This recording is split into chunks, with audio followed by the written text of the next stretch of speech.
అందరికీ నమస్కారం అండి. ఈరోజు చెప్పే కథ పేరు ఆడబడుచు. ఈ కథను రచించిన వారు ప్రసన్నలక్ష్మి గారు. ఇంకా కథలోకి వెళ్తే, శ్రావణి పుట్టింటికెళ్ళి సంవత్సరం కావస్తుంది. తండ్రి పోయాక మళ్ళీ ఆ ఇంటి గడప తొక్కనే లేదు. 3 ఏళ్ల క్రితం తల్లి చనిపోవడంతో పుట్టింట్లో తానుకున్న చనువు తగ్గిపోయినట్లు అయ్యింది. తన తండ్రి ఉన్న కుశల ప్రశ్నల వరకు అడిగి మాట్లాడగలరు కానీ, కూతురు అచ్చటా ముచ్చటా చూడగలిగేది, కష్టం సుఖం తీర్చగలిగేది తల్లి మాత్రమే. అలాంటి తల్లి దూరమైనప్పుడు పుట్టింటి ప్రతి ఆడపడుచు అణిగిమణిగి ఉండాల్సిందే. శ్రావణికి ఇలాంటి పరిస్థితి ఎదురైంది. అన్నయ్య వదిన ఉద్యోగస్తులు కావడంతో వారు తన తండ్రికి భోజన సౌకర్యాలు అమర్చిపెట్టినా ఇంకా ఆయనకు చక్కబెట్టాల్సిన పనులను మాత్రం పెద్దగా పట్టించుకునేవారు కాదు. అయినా ఆయన ఎప్పుడూ ఎవరి చేత ఏ పని చేయించుకోలేదు. పని అలవాటు లేకపోయినా అవసరం అలవాటు పడేలా చేస్తుంది.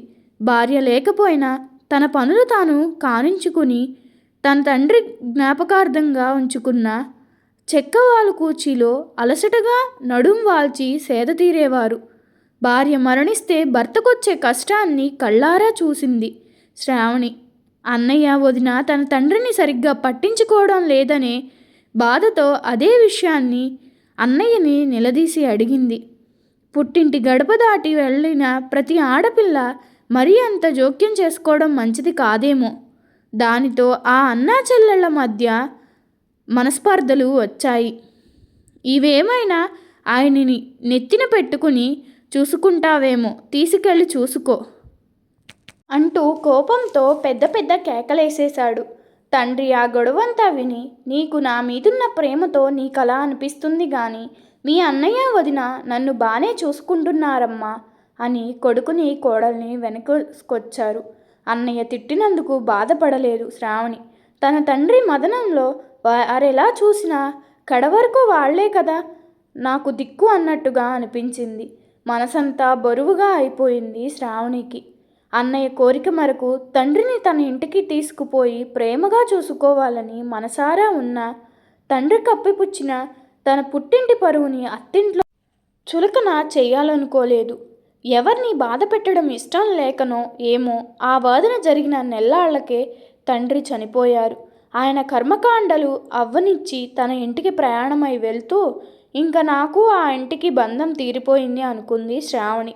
ఆ తరువాత మళ్ళీ ఇన్నాళ్లకు అన్నయ్య నుంచి ఫోన్ వచ్చింది శ్రావణికి. 10 రోజుల్లో నాన్న సంవత్సరికం వస్తుంది, నువ్వు బావగారు తప్పకుండా రావాలి అంటూ. తల్లి తండ్రి లేని పుట్టిల్లు ఇక మనది కాదనుకున్న ప్రతి ఆడపిల్ల కాకితో కబురొచ్చినా అన్నీ మర్చిపోయి పరిగెత్తుకుని వెళ్ళిపోవాలనుకుంటుంది. గతం గతః అనుకుంది శ్రావణి. అన్నయ్య వదినతో పూర్వంలో కలిసిపోవాలనుకుని భర్తతో కలిసి పుట్టింటికి వెళ్ళడానికి ప్రయాణ ఏర్పాట్లు చేసుకుంది. తన పుట్టిళ్ళు కళ్ళ ముందు మెదులుతుంటే ఎంతో గర్వంగా అనిపించింది. అమ్మా నాన్న కలల ప్రతిరూపమైన ఆ ఇంటి డాబా మీదకు ఎగబాకిన బోగనవిలియా కొమ్మలు గుత్తులు గుత్తులుగా ఉన్న పూలతో గమ్మత్తుగా గాలికి ఊగుతుంటే చూడ్డానికి ఎంతో ఇష్టంగా ఉండేదో. పోర్టికోలో పచ్చ సంపంగలైతే సువాసనతో దారిన పోయేవాళ్ల ముక్కుపూటలను అదరగొట్టేవి. ఆ ఇంటి పెరట్లో ఉసిరి, మామిడి, జామ, సపోటా, అరటి ఇంకా చాలా చాలా పళ్ళ చెట్లతో కళకళలాడితే పచ్చ తోరణాల్లా ఉండేవంటే అదంతా తన తండ్రి అభిరుచే. ఆ చెట్ల నుంచి రాలే ఆకుల్ని పూలల్ని పొడవాటి కొబ్బరి చీపురుతో 2 పూటలా అమ్మ తుడుస్తూ ఉంటే ఆ సేవకు భూదేవి తన తల్లికెన్ని దీవెనలు ఇచ్చి ఉంటుందో. అమ్మ తెల్లవారుజామునే లేచి వాకిట్లో ముగ్గు వేసేది. ఏమో లక్ష్మీదేవికి నివాసంలా అనిపించేది. అలాంటి పుట్టింటిని శ్రావణి ఎలా మర్చిపోగలదు? ఆ ఇంటి కోసం తన తల్లి తండ్రి పడిన శ్రమ గుర్తొస్తుంటే ఆ ఇంటిని ఎప్పుడెప్పుడు చూసుకుందామా అన్న తపన ఎక్కువైపోయింది శ్రావణికి. అమ్మా నాన్న వాడిన వస్తువులను తనివి తీరా చూసుకోవాలని ఎప్పుడో అమ్మ పట్టుకెళ్ళమని చెప్పిన అటక మీద ఇత్తడి సామానుతో పాటు వీలైతే నాన్న జ్ఞాపకార్థంగా ఆయన వాడిన చెక్కవాలు కూర్చుని తెచ్చుకోవాలి మనసులో అనుకుంది శ్రావణి. ఎంతో అభిమానంతో పుట్టింటికి వెళ్ళిన శ్రావణికి వెళ్ళగానే ఆ ఇంటి అరుగు మీద నాన్న కూర్చునే వాలు కుర్చీ కనిపించలేదు. కనిపిస్తే తన తండ్రి పలకరించినట్లుగా ఫీల్ అయ్యేదేమో. ఆ అరుగంతా బోసిపోయినట్లు ఉంది. పెరట్లో చెట్లు, వీధిలో బోగనవిలియ అన్నీ కూడా తలల వరకు నరికేసి ఉన్నాయి. ఆ ఇంటి పచ్చదనం అంతా హరించుకుపోయింది. అదేమిటి అలా ఎందుకు చేశారని అడిగితే ఆ చెట్ల ఆకులు పూలు తుడవాలంటే ఆ ఇంట్లో పనిచేయడానికి ఎవరూ రామంటున్నారని, అందుకే ఎందుకొచ్చిన గొడవని కొమ్మలన్నీ కొట్టించేశామని ఎంతో రిలీఫ్గా మాట్లాడారు. ఆ సమాధానం విని తల తిరిగినట్లయింది శ్రావణికి.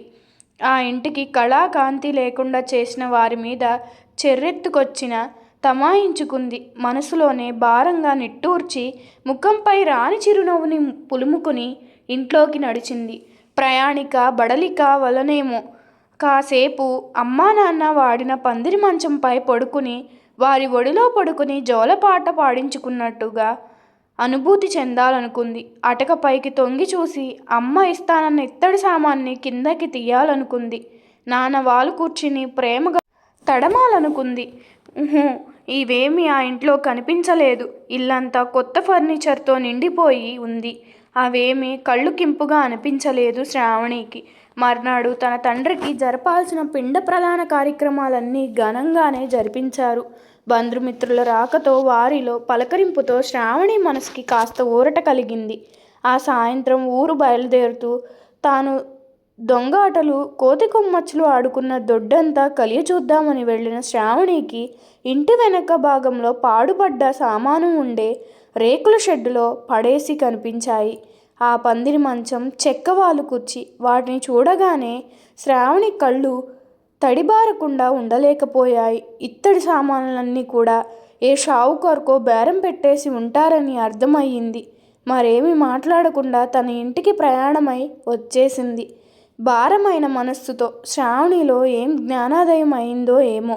తాను నోచుకొని అదృష్టాన్ని కనీసం తన భర్త కళ్ళల్లోనైనా కనిపించాలనుకుంది. ఇంటికి వస్తూనే అటక మీదకి ఎక్కించిన అత్తగారి వైలెన్ బోసానం పెట్టే మామగారి చెక్కల బట్టల స్టాండును కిందకి తీయించి మ్యూజియంలో వస్తువుల్లా వాటికి పూర్వపు కళ వచ్చేలా శోభమయంగా తీర్చిదిద్దింది. ఇంట్లో పెద్దవాళ్ళు కనుమరుగైన వాళ్ళ వాడిన వస్తువుల్లో వారి ప్రతిబింబాలు ఎప్పుడూ కనిపిస్తూనే ఉంటాయని తెలిసొచ్చింది పుట్టింటికెళ్ళి వచ్చిన శ్రావణికి. చనిపోయిన తల్లిదండ్రులకు ఈ విధంగా కూడా తన భార్య విలువ ఇస్తున్న ఆమె అంతరంగాన్ని ముచ్చటగా చూశాడు ఆమె భర్త. ఇంకా ఈ కథ మీకు నచ్చినట్లయితే నా ఛానల్ను సబ్స్క్రైబ్ చేసుకోండి. అలాగే మీ అభిప్రాయాన్ని కామెంట్ రూపంలో తెలపండి.